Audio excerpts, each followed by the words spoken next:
Hey guys, in this video, I will show you how to recover deleted the timeline on Google Maps. Alright, so let's begin with the video. First of all, open up your web browser and search for Google accounts.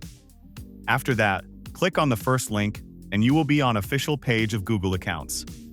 Now, sign into your account and you will be on this page. Here, click on Data and Privacy at the right side your screen. And on this page, simply scroll down until see Apps and Services section. Simply click on it, and then you will be taken to this page. Here, click on Download your data, and all of the Google services and apps will be displayed on your screen. This won't recover real-time deleted data, but will give you access to past data downloads. So that's basically how you can recover deleted the timeline on Google Maps.